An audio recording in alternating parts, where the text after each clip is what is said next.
Hi everyone, my name is Gregory Scott. It's nice to be with you again today. This is another one in my series of famous horoscopes, and today I'm going to look at the natal chart of the actor Channing Tatum. I'm going to have a look at his solar return chart as well, which is going to give me an insight into what's coming up for him in the next year, going from his birthday. The reason I chose this chart is purely based on Channing Tatum's physical appearance, and the reason I'm doing that is because I want to make the point that you can actually determine physical appearance just by looking at the astrology chart. It's really interesting. The physical appearance is represented by one of the houses. It's the first house. And the first house really represents the self. It does represent appearance, the persona, sunrise, the first spark, new beginnings, the individual, how one relates to oneself and to the outside world and interacts with it, and all those things really that make up the self of a person. And depending on what planets are in that first house is really going to be indicative of what a person looks like. So don't get me wrong, this isn't 100% all the time, but it does give a very, very good clue as to what a person is going to look like. So, in Channing Tatum's first house, he's got the north node of the moon in Leo, he's got Mars in Leo, and he's got Jupiter in Virgo. So, those are really interesting heavenly bodies to have in that first house, and they result in Channing Tatum basically looking the way he looks. So, the first planet is Jupiter, and Jupiter is the lucky planet of good fortune. So, I think it's quite evident that, obviously it's a blessing to have Jupiter in this first house because it will improve your physical appearance. It will make you look attractive, all of those things, and it will be kind of that luck factor that anyone wants. If they want to be a model or actor or anything like that, they'll have the looks to achieve it. But also it's in Virgo, and Virgo is very much focused on details. Virgo is very health conscious, it's very much detail oriented, and it's very disciplined, and it's got a good eye, and it's analytical. So having Jupiter in Virgo means that good luck, that fortune of physical appearance in this first house is going to be filtered through that Virgo lens, which means that every detail is going to be correct and accurate and good. And not only that, but Virgo is an earth sign, so it's very practical, and it means that practicality is going to be applied on a physical level. So if this was to do with Jupiter, for instance, let's say if it was in a water sign, then it could mean the personality on a much more internal level. But because it's Virgo, it's the body, it's the physical self that this kind of luck factor is applied to. The next thing is Mars in Leo, and Mars is the planet of masculinity. It's the planet of really forcefulness, desire, what it is I want to achieve. In Roman mythology, Mars is the war of God. Not the war of God, the god of war. Yeah. Oh, excuse me. So, the god of war, and to be the god of war, you have to be, you have to embody all of those masculine traits, aggression, going out there, achieving things, and all of that stuff. Leo, very much about being seen by other people, being confident, being passionate, going out there and being yourself. And then the north node of the moon, that's interesting as well. That can be seen as a kind of double-edged sword. In Western astrology, which is what I'm looking at very much right now, the north node can be indicative of where a soul wants to go, what wants to be achieved. And because it's conjuncting these two other heavenly bodies, which means its energy blends, it means that his looks and his sense of kind of masculinity is really going to be something that's going to help him achieve his life purpose, what he's here to do. So he's obviously an actor who uses his kind of physical appearance to help him. So if part of his life purpose is fame and wealth, then he's using that in the correct way to get him that. He's using his good looks as an actor, which he then gets paid for, and then he achieves his goal ultimately. So that's one example of looking at it. But it's really oh yeah, and then the other way of looking at the North Node in Vedic astrology, in Indian astrology, also known as Jyotish, the North Node can be seen as kind of a negative influence. And it means that when anything comes near this negative influences, it becomes almost bedeviled or enchanted. So it could be that this guy's looks and his sort of masculinity and ability to do things is almost heightened and taken to the next level, to the point where people would want to exploit that, or minimize him and just see him as a person, as a pretty face or whatever, and not take him seriously as a person. So that's the downside of that. So like everything, it's got an up and a down.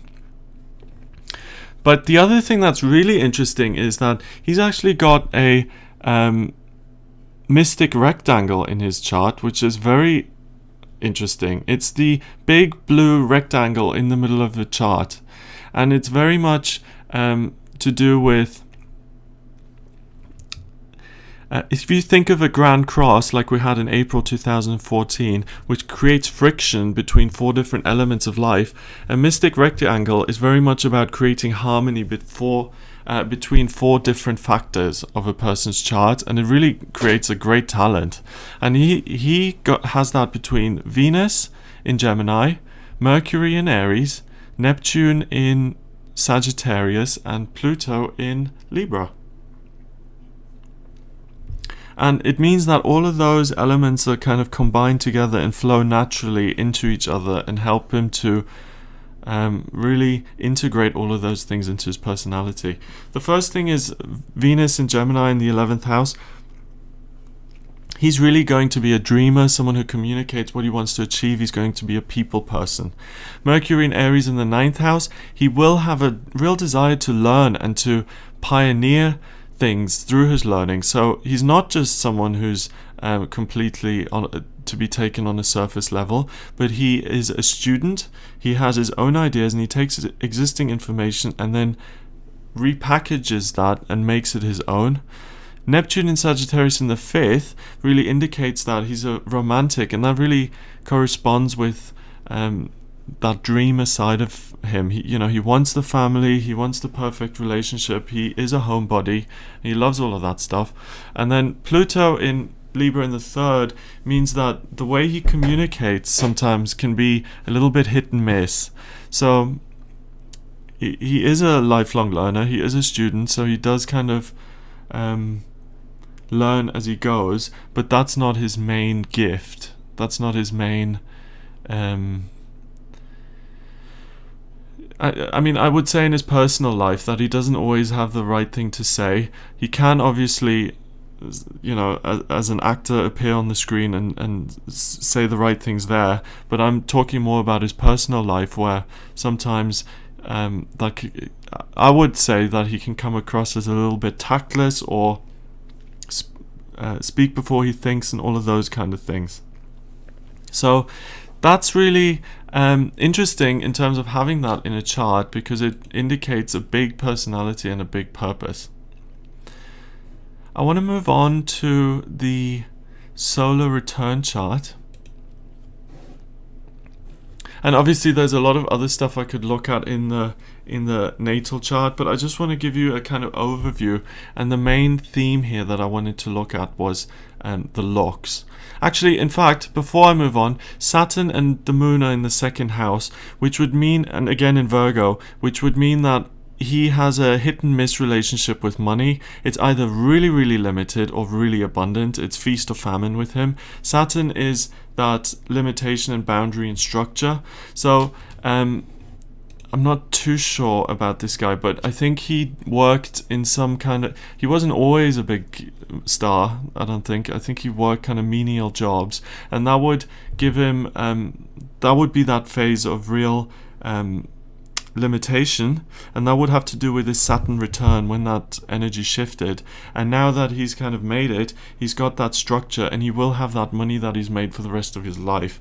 So that'll be firm and a firm foundation, and he's not going to squander that on, stupid things like excessive behavior or anything like that. Right, so let's move on to the solar return chart. And the solar return charts are from a person's birthday. They give a forecast of what they can expect via the themes until the next birthday. So his birthday is on the 26th of April, 1980, but I'm looking at the 26th of April 2014 until 2015. And the major themes for him this year are going to be family life and real joy in family, and really, especially with his partner, his wife, real solid communication going on there, and a real sense of fun and ease and great relationships. He's got a Grand Cross in his chart as well for this year, and it's between Jupiter, Mars, Pluto, and Moon and Uranus. Okay, so he's going to feel a real sense of, he's going to have some new ideas in terms of what he's doing with his family. He's going to either expand his family or get married or really make it more positive. At the same time, he's going to feel a real desire to change the way he communicates, especially in terms of his work. So he's going to try and flip things around there. He's also going to go into, he's going to be more forceful about securing his position in terms of the work that he does. So he's either going to start appearing as the executive producer or producer in the films that he makes. He's going to start looking at the business side of things in a more rounded way rather than just appearing on the screen. And then finally he's going to I think move. I don't know where he lives, but I think if he lives in Los Angeles or something, they're going to move. They're going to change things up, him and the family. So there's a lot going on for him this year. He's got a lot of thoughts, a lot of alternate ways of looking at things and wanting to do things. But it's really important that he doesn't get overwhelmed, because whenever you have a Grand Cross, like I said when I saw the mystic rectangle, it doesn't flow naturally. Grand Crosses create a lot of energy and tension, and you can get a little bit muddled and lost with all the stuff you're trying to achieve. So for him, I would really suggest doing one thing at a time and then pursuing the other thing, making a list, and then doing one thing, ticking it off, moving on to the next thing. Because if you try and do all these things at once, you can start to feel a little bit frazzled, I would say, the least. Okay. In his relationship with his wife, I really see as that very significant. And I see that as a child, he had a difficult relationship with his dad, I would say, which was tempered by the influences of his mother. And his relationship really heals those past wounds. And I think in particular, becoming a father is going to heal some of that stuff that he experienced as a child. The someone not showing him affection and constantly having to compete for someone's attention, all of that stuff. He's going to really make up for that in his own relationship. He's going to love being a father. And he has got the right idea about the kind of family life he wants to create. And that's going to be his real priority for the future. I see this man as a real family man, first and foremost. Finally, I mean, it's a big year for him because he's got a Grand Cross and he's also got a Grand Trine here, and he's got all these other things that I mentioned previously. So there's a lot happening. It's a big year. I think this is one of the seminal years of his life, really. And the Grand Trine is between Saturn, Chiron and Venus there, and Jupiter.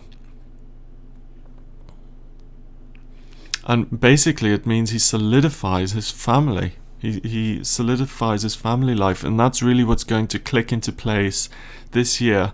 And I see that as a solid and permanent and structured thing in his life. And that's, it's surprising because, well, not surprising, but I mean, I think Hollywood and all of the celebrity kind of world, I think a lot of the time, because there's so much scrutiny on these people, it doesn't always work out.